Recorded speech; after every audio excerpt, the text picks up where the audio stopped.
ইসলামী আন্দোলন বাংলাদেশ দিনে দিনে গণমানুষের সংগঠনে পরিণত হচ্ছে। আর গণমানুষের সংগঠন জাতীয় রাজনীতির প্রয়োজনে মাঠে থাকবে, এটাই স্বাভাবিক।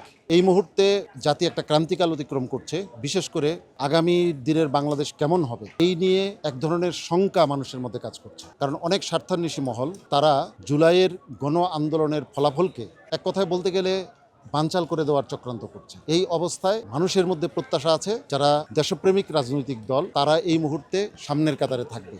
সেই জনতার দাবিকে মূল্যায়ন করেই ইসলামী আন্দোলন বাংলাদেশ এই পর্যায়ে মহাসমাবেশের আয়োজন করছে। বিশেষ করে যে ইস্যুটি এখানে প্রাধান্য দেওয়া হচ্ছে সেটা হচ্ছে আগামী জাতীয় নির্বাচন কিভাবে হবে। আগে যেভাবে নির্বাচন হতো, আরেকটা ফেসিজম কায়েমের পথের জন্যই কি নির্বাচন হবে, নাকি এই দেশ যে ফেসিজমের বিরুদ্ধে লড়াই করেছে সেই লড়াইয়ের ফলাফল যেন মানুষ ভোগ করতে পারে, নতুন ফ্যাসিজম যেন কায়েম না হয়, সেই জন্য আমরা বলেছি পিআর পদ্ধতির নির্বাচন, মানে সংখ্যানুপাতিক নির্বাচন পদ্ধতি খুবই জরুরি।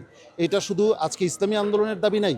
ইসলামী আন্দোলন এই দাবি তোলার পরে আজকে প্রায় সকল রাজনৈতিক সংগঠনই এই দাবির যৌক্তিকতা তারা উপলব্ধি করতে পেরেছেন। কিন্তু এই পিআর পদ্ধতির নির্বাচন যেন না হয় এমন আলোচনাও, এমন প্রচেষ্টাও অব্যাহত আছে।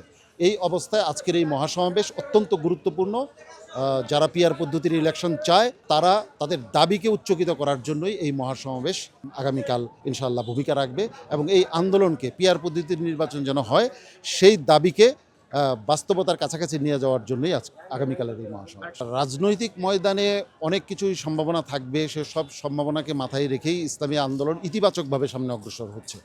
ঐক্য, জাতির এই পরিবর্তিত পরিস্থিতি ঐক্য খুব গুরুত্বপূর্ণ।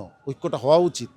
বিশেষ করে যারা দেশপ্রেমিক তাদের একটা ঐক্য হওয়া উচিত, এবং যারা ইসলাম পছন্দ করে, ইসলামকে ভালোবাসে, ইসলাম অনুযায়ী কল্যাণ রাষ্ট্র প্রতিষ্ঠা করতে চায়, এই বাংলাদেশকে একটা কল্যাণ রাষ্ট্রে পরিণত করতে চায়, তাদের এই মুহূর্তে একটা ঐক্য জরুরি।